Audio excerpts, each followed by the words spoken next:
what is wrong with them? Just win at home, goalless in that one. Wiki Tourists and Aqua United. Aqua went away to pick up a point at Wiki. That's a huge one for them, also a major boost. Abia Warriors, unbeaten one, continue. Remember, 8 games now without a loss, but that winless run they had, drawing all their games, they're able to pick up a victory in this one against Niger Tornadoes. Heartland and Giwa FC. 2 goes to nothing. Well, Gumbote wasn't really happy about this one. Now, this is what it looks like right now at Nigerian Professional Football League, the table. Rangers, of course, still very much on top. But the thing is, they played 9 games complete, so they don't have a game at the hand. So that top position is still shaky, right? So 17 points they've gotten from 9 games, losing just 2 games, 2 draws, and 5 wins. So it's huge for them. Kano Pillars, that won 8 games they played, 4 wins, 3 draw, and just 1 loss, then 15 points. Then you have MFM.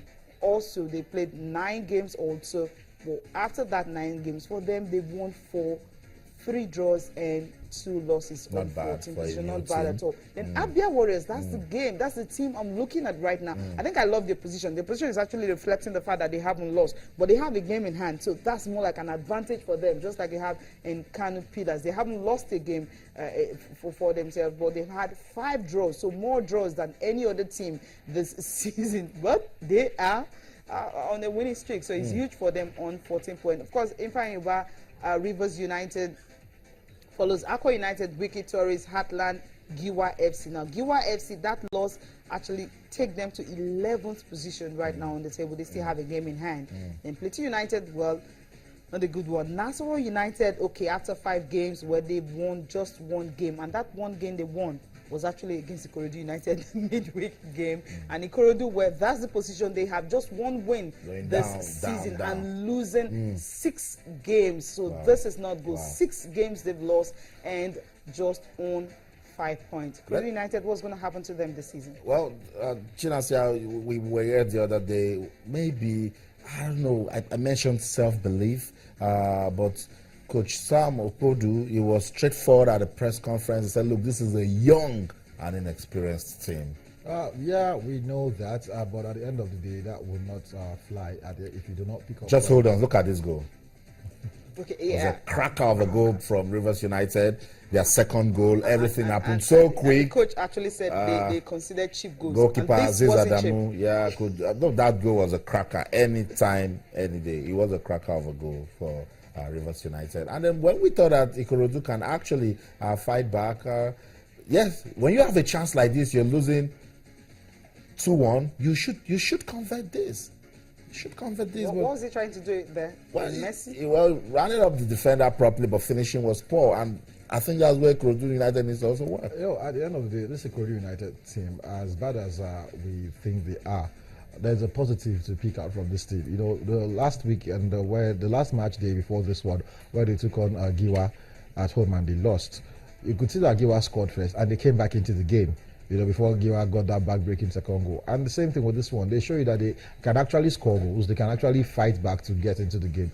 But now it's about, you know, staying strong, having the mentality to go ahead, finish off a game well and everything. So it's going to be a little bit of work for that man, because the way they started the season wasn't good at all. And I think, like you also talked about self-belief. Psychologically, a whole lot of things need to be done to these players to, you know, make their mindset change and believe that, you know what, we can compete in this league. This is where we should be. We are where we deserve to be. So let's go out there and make a run for it. At the end of the day, they might be able to, you know, pull the chestnut out of the fire. I'm talking about saving their season and not getting relegated. It's still early days. 9 games played in the league, so they can still turn it around. 9 games and you're losing how many? 6? I'm looking at that. How easy is it going to be for them to actually do that now? Owerri, Heartland and Giwa FC. I think I love this guy. It was a tale of Roland Kofi. He did everything he could for the home side, scored 1 and then provided an assist. So Heartland, they needed to win that one, and they got it against the Giwa that is not that bad away from home. So it shows the football is getting better. Rain actually stopped play. Before it was coming down heavily, and then it went down. It went back. So Heartland, they needed to win this one, and they did. think they were really actually more ready than Giwa FC. The coach was actually complaining bitterly of what happened and all that. The players were not focused, they lost concentration and all. But when you're playing a 90-minute game, you just know that fine, you're playing away from home, but at least get to score a goal. But they just couldn't do that. I think I love the way the players actually played. Both of them gave their all. They missed chances. That's the flick. I love that flick. I mean, gave their all, but at the end of the day, sometimes when you don't get to score, you won't even see all your effort at all. Everything will just go to waste. Well, Heartland is a good one. They want to get their season back on track, and right now still in 10th position, so it's a good one for them. This just couldn't go in. Should have been able to do better with this one, but the goalkeeper was actually swift and fast, was able to get that one off it. Now this is the goal I've been waiting for, the second goal. Now take a look at this. That's right. That's what you get in NPFL. That's right. So we're seeing some beautiful ball. Beautiful game. Especially that we have a lot of talent in the country, and if allowed to flourish, you will get to see the best of them. We saw from Giwa, Amos Gang scored a cracker. We're seeing this one now from Roland Kofi, and then even the goal scored by Rivers United, their second goal, also a cracker, Chinonso Okonkwo. So it shows its quality in the league, and if we do more, the league will get better. Yeah, and another thing you'll notice in the league this season is that the teams, the players, they seem to have the freedom of not going somewhere and expecting a hostile reception, being afraid of what might happen. They are free. They go there. They express themselves. They play good football, and that's why you get to see goals like this, and football like this. Because hey, come on, as long as we play well, we can get a victory anywhere, home or away. So I think it's good for the Nigerian Professional Football League. Okay, we'll listen to the coach of Heartland, also the coach of GYSC, talking about how they could have. Coach of Heartland wants to build on this victory, right. And of course, coach of Giwa believes that okay, they lost concentration, but sometimes they can do better. In their next home game, they want to pick all 3 points in that one. Listen to that. It's unfortunate we lost the game. We had some careless moments in the second half. If you see the 2 goals, they were just like gifts to Heartland. But sometimes when you have it and you lose concentration, you get punished for it. This time around, I think we will have enough time to rest. If you look at our game to Lagos, in 4 days, we spent 36 hours on the road. So you see the fatigue and all the rest, the stress was on the team, and we didn't really get it right at all. Otherwise, we would have consolidated on that away victory. But then, I'm not looking at it. I'm not seeing it as an excuse. It's quite unfortunate that we couldn't take advantage of it. And all we need to do now is to go back home and restructure, go back to drawing board, and make corrections where necessary so that we don't concede cheap goals. Our target is just to ensure that the team gets a continental slot. We are still on course.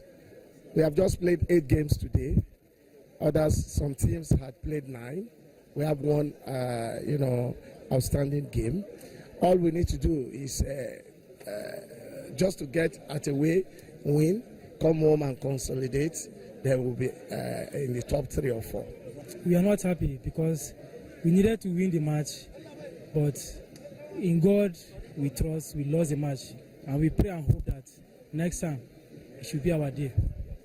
Well, first of all, we congratulate the boys for very good work, and I can see we've been working so hard on the finishing, and the result is showing. So I think with the games coming up, we're going to do more work to see if we can produce many goals as possible. We have set up a plan, and I believe when we get everything right, we're going to be unstoppable, because we are going now to see how we can push this team to a position where it's supposed to be. So that's it. Reactions coming from the game between Heartland and Giwa FC. It's the Nigeria Professional Football League, and we will continue to cover all that is happening in that league. Remember, Sports Tonight, we will dissect that game between Sunshine Stars of Akure and Shooting Stars of Ibadan. We're putting everything together. We want to understand what really happened at the Akure Township Stadium. Let's leave football now and talk about the NBA before we leave. The NBA 2016 has been giving us so much reasons to talk, particularly the Golden State Warriors, and they're still winning. Just a quick rundown of the result. The Nuggets lost by 90 to 105 to the LA Clippers, Houston Rockets. lost to Indiana Pacers. Wow, what a season it has been for them. The Mavericks also lost to the Sacramento Kings, 111 to 133. And look at that result. It's their 66th victory, home victory. The Golden State Warriors beating the Philadelphia 76ers by 117 to 105. Curry had 20 points and 8 assists, but it says Klay Thompson keeps scoring, and it says good thing is he's doing it for the Warriors. Yeah, you know, they are called the Splash Brothers, Klay Thompson and Stephen Curry. They both, any of them on their night will cause havoc on any other team. But you know, we'll talk about Golden State Warriors this season in the NBA, and we forget about the San Antonio Spurs. They're having a fantastic season by any other standard, if not for what Golden State is doing this season. San Antonio have not lost at home too. We've been talking about Golden State Warriors. San Antonio have even played more games at home this season, and they haven't lost. They have a longer winning streak for this season at home than Golden State. And we saw what they did to Golden State the last time they met this season. They actually reduced Golden State to, I think, less than 80 points or 85.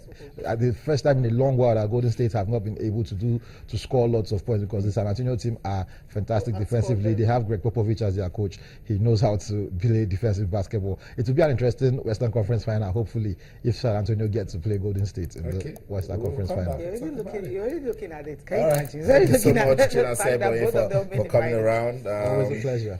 Maybe next week we will come talk about the Super Eagles of Nigeria. They don't say anything. Okay. I'm just thanking you.